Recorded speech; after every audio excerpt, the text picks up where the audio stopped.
Cahaya, energi berasal dari suara, suara adalah asal dari energi, energi yang membentuk cahaya.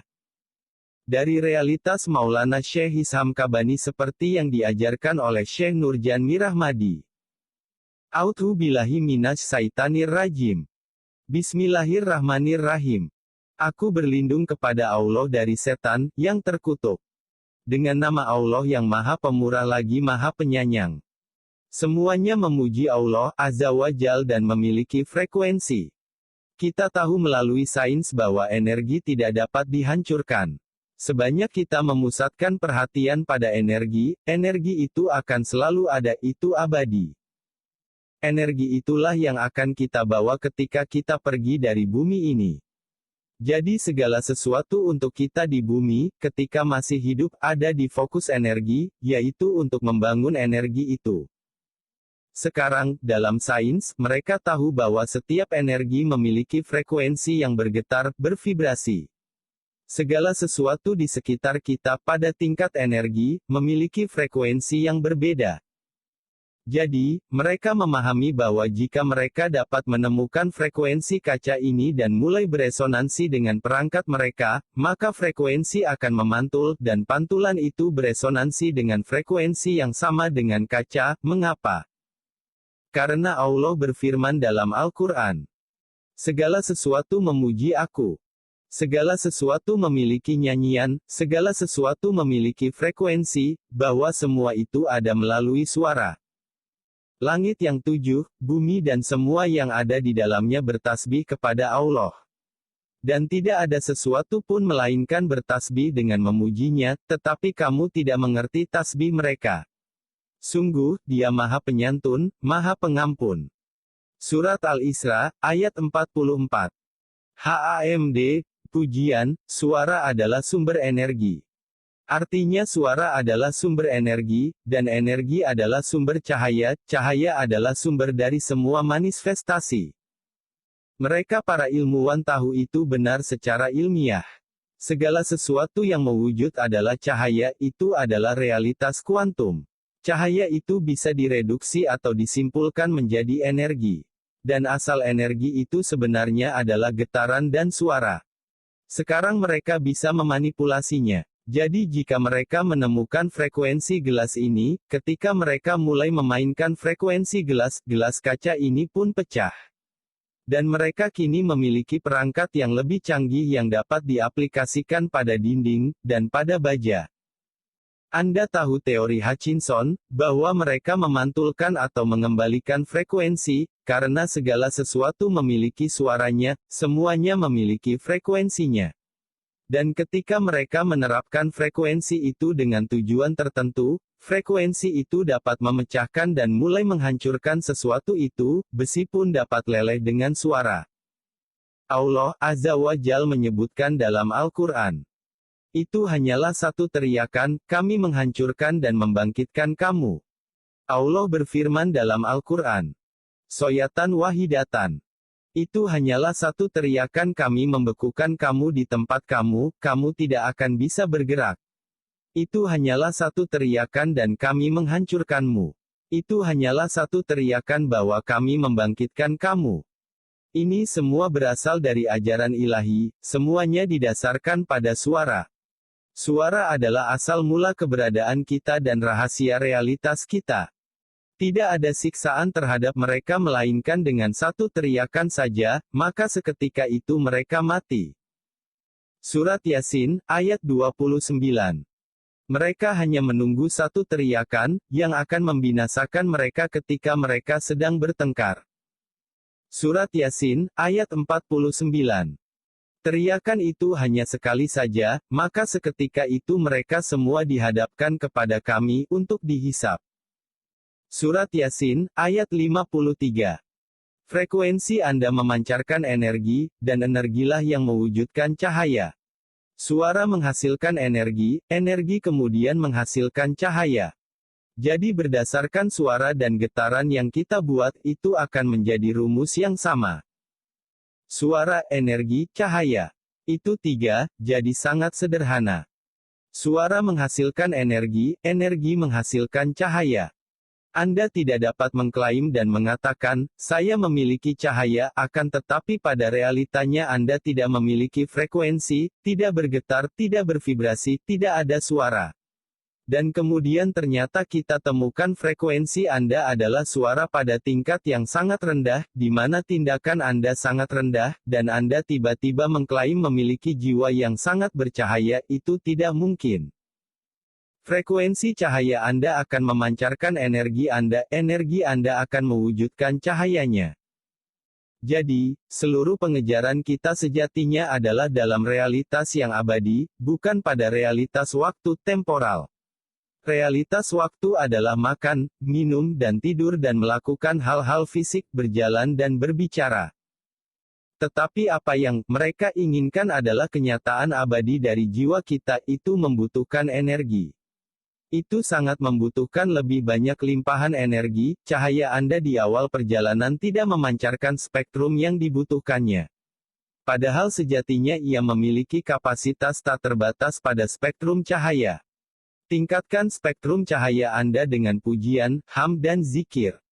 Ketika mereka menunjukkan jalan cahaya kepada Anda, mereka menyadari bahwa cahaya memiliki kapasitas yang tidak terbatas. Tetapi sayangnya yang dapat kita gunakan sekarang adalah dari spektrum cahaya pada tingkat elektromagnetik yang paling rendah. Pada titik tingkat frekuensi dan derajat cahaya, anggaplah mereka ini tidak terbatas dalam derajat dan tingkatan mereka.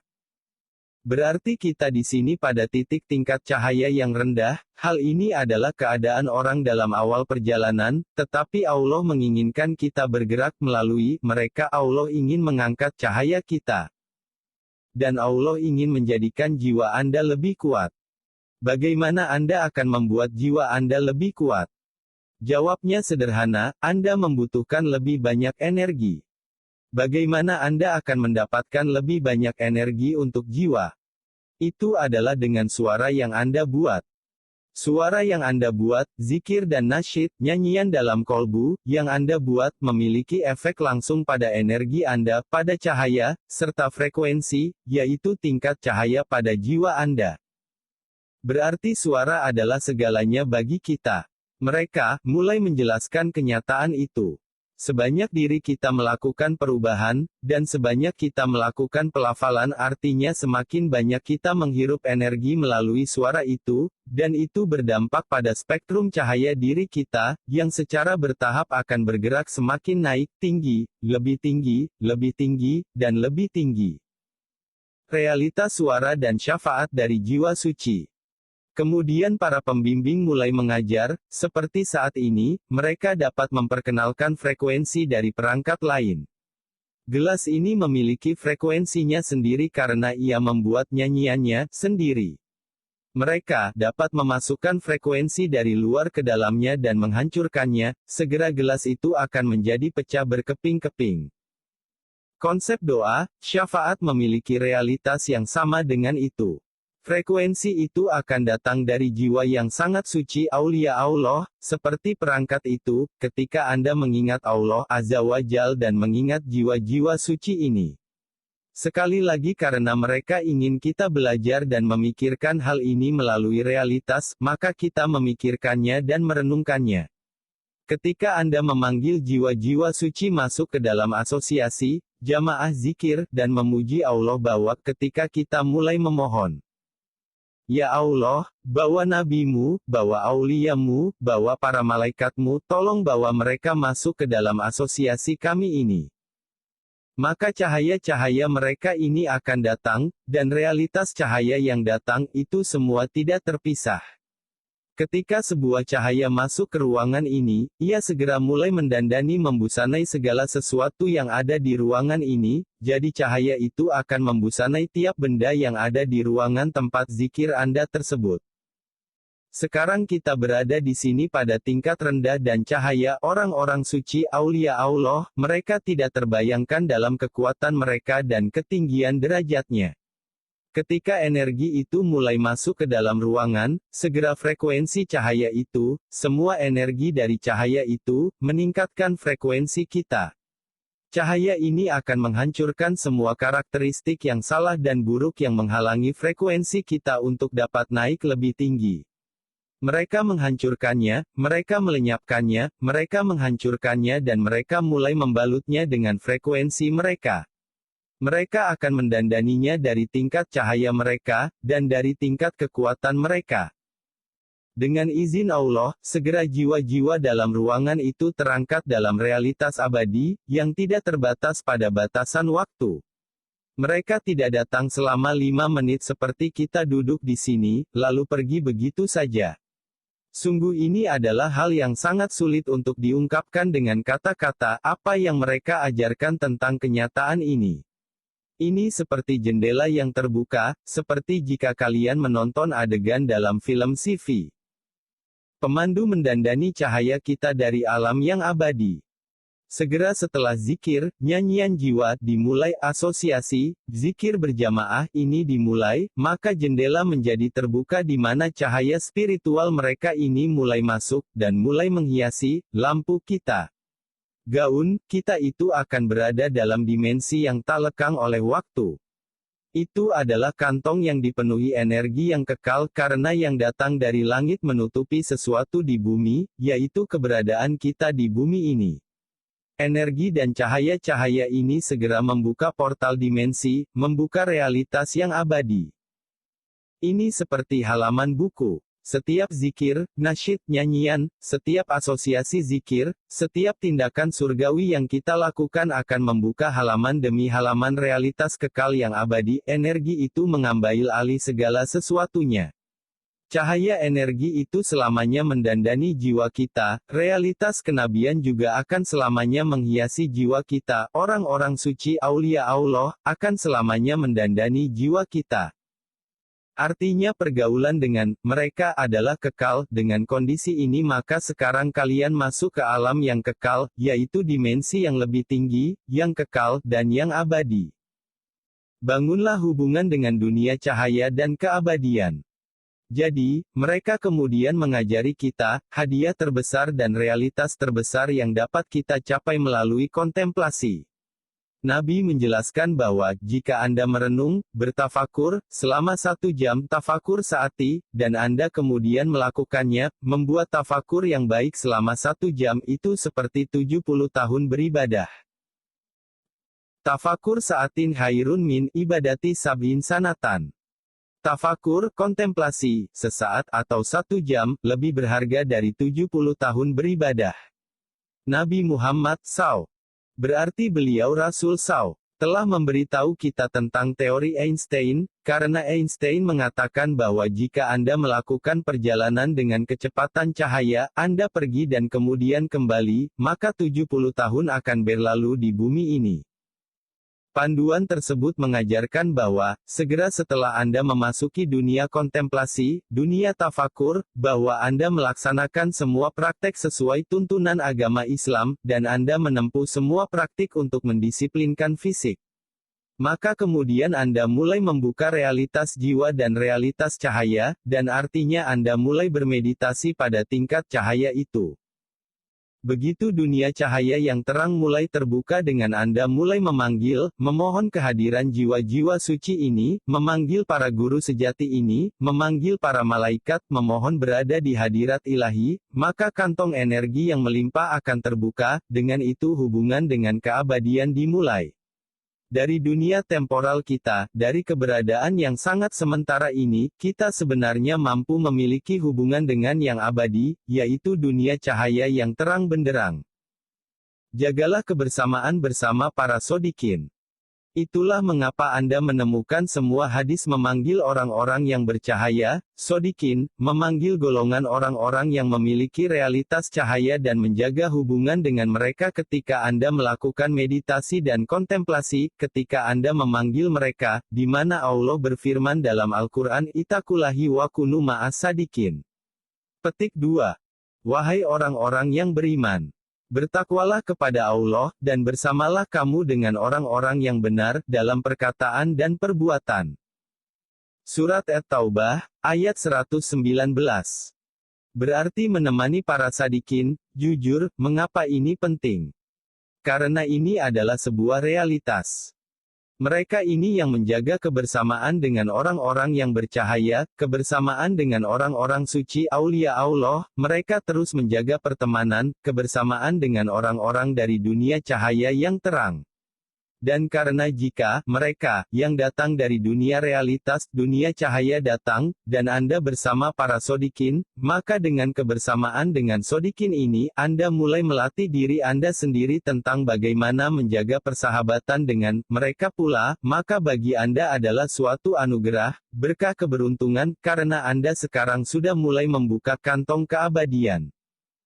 Setiap kali Anda bertemu dengan mereka dan terhubung dengan mereka, itu adalah gaun yang abadi. Tidak mungkin jika Anda dapat terhubung dengan Maulana Syekh, dengan Aulia Allah, terhubung dengan Nabi, asosiasi itu akan berakhir. Ini adalah asosiasi yang kekal, tidak ada batasan waktu di alam mereka. Jadi bayangkan bahwa ketika Anda dapat membuka realitas hati Anda, dengan segera setelah Anda berkonsentrasi dan berkontemplasi, tafakur, saat itu juga dalam sekejap Anda bersama mereka. Kantong keabadian itu secara kekal mengajari Anda, selamanya mendandani Anda, terus membusanai Anda, selamanya memberkati Anda. Dan setiap asosiasi yang Anda miliki di dunia cahaya menjadi halaman yang kekal dalam realitas kita ini. Itu adalah sesuatu yang tidak bisa dibandingkan dengan apapun dari dunia material. Apakah ada dari dunia material ini yang bisa dibandingkan dengan itu? Tidak ada. Itulah mengapa Nabi mengarahkan kita bahwa, bertafakurlah, kontemplasikan, karena begitu Anda berkonsentrasi, merenungkan dan mulai membuka hati Anda dan memanggil para malaikat, memanggil orang-orang suci aulia Allah, menyeru kepada hadirat ilahi, memanggil para nabi. Karena Anda meminta kepada Allah, Tuhan semesta alam. Ya Allah, biarkan saya bersama orang-orang yang Engkau senangi. Jika kantong energi itu telah terbuka, itu bukanlah sesuatu yang dapat Anda gambarkan dan bicarakan, lidah ini sulit untuk mengungkapkannya dengan kata-kata. Dan itulah yang mereka inginkan dari kita. Realitas yang abadi. Semua itu adalah dengan memasuki jalan menuju alam yang abadi, dan keabadian serta pakaian yang kekal itu, insya Allah, dapat mendandani kita selamanya. Itulah realitas keabadian, di mana kemudian itu menjadi kehendak Tuhan yang terwujud di dalam hati yang disinai dengan cahaya nubuwah. Subhana rabbika rabbil izzati amma yasifun, wa salamun alal mursalin, walhamdulillahi rabbil alamin. Bihurmati Muhammad al-Mustafa wa bisiri surat Al-Fatihah. www.nurmuhammad.com